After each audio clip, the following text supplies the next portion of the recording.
Atos, capítulo 17, versículo 11.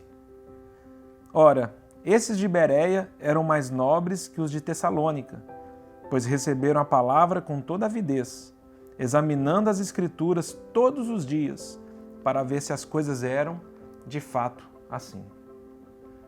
Conta-se a história de um rapaz recém-casado que observou que a sua esposa partia o frango em 2 pedaços e o colocava em 2 bandejas para assar no forno. Ele ficou curioso com essa atitude, esse procedimento dela, e ele perguntou o motivo. Ele queria saber se havia alguma técnica especial que justificasse esse procedimento. A esposa respondeu tranquilamente: "Uai, foi assim que minha mãe me ensinou." Não satisfeito, ele procurou a sua sogra e, ao questioná-la, ouviu a mesma coisa. "Uai, eu aprendi assim com a minha mãe." Por sorte, a avó da sua esposa ainda estava viva. E quando ele foi atrás dela e perguntou sobre esse curioso modo de preparar o frango, ela respondeu: "Uai, eu preparo o frango assim porque o meu fogão é muito pequeno. Então eu precisava sempre dividir o frango em 2, colocar em 2 bandejas menores para poder entrar no forno." Lembro dessa história para avisarmos e percebermos que somos cristãos que vivemos no ano 2019, depois de Cristo. A história da igreja está sendo desenrolada há quase 2000 anos.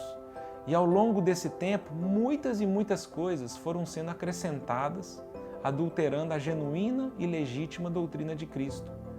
Veja que interessante o que acontece nas 7 igrejas do Apocalipse. Na primeira igreja, que é a igreja de Éfeso, se é mencionada as obras dos nicolaítas. Abre parêntese, obras que o Senhor Jesus diz que odeia. Fecha parênteses. Já na terceira igreja, lá de Apocalipse, a igreja de Pérgamo, se fala da doutrina dos nicolaítas. O que começou como uma prática, como obras, ao longo do tempo transformou-se em uma doutrina. Ou seja, algo que é incorporado no conjunto de mandamentos que define a nossa espiritualidade e o nosso relacionamento com Deus.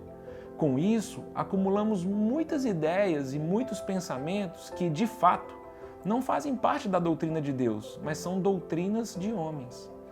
É a advertência que Pedro diz em 1 Pedro 1,21. Ele vai falar sobre o fútil procedimento que vossos pais vos legaram.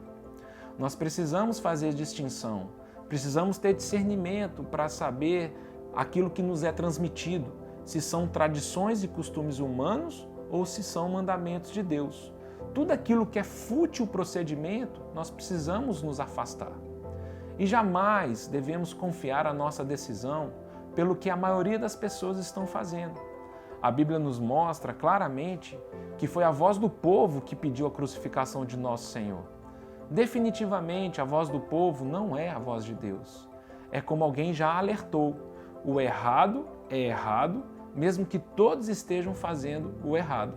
E o certo é o certo, mesmo que ninguém esteja fazendo o certo. Com mudanças de tempos e costumes, e com a igreja tentando se adaptar e se modelar ao mundo contemporâneo, muitas coisas estranhas estão se infiltrando no seio da igreja. Você e eu não podemos terceirizar a nossa visão. Nós não podemos andar a reboque dos ensinamentos ou costumes dos outros. Importante termos consciência do momento profético em que estamos vivendo. É época de confusão, é época de mistura, é época de apostasia. E é o nosso dever investigar, averiguar e rejeitar tudo aquilo que não confere com as Escrituras. E pouco me importa o que o governo, a política, a sociedade, o clero, a universidade, o filósofo ou o amigo estão dizendo ou pensando.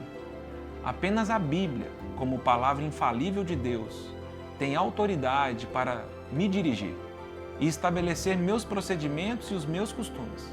Apenas a Bíblia eu obedecerei. Porque haverá tempo em que as pessoas se cercarão de falsos mestres, como que tendo coceira nos ouvidos, e rejeitarão a sã doutrina. 2 Timóteo 4:3.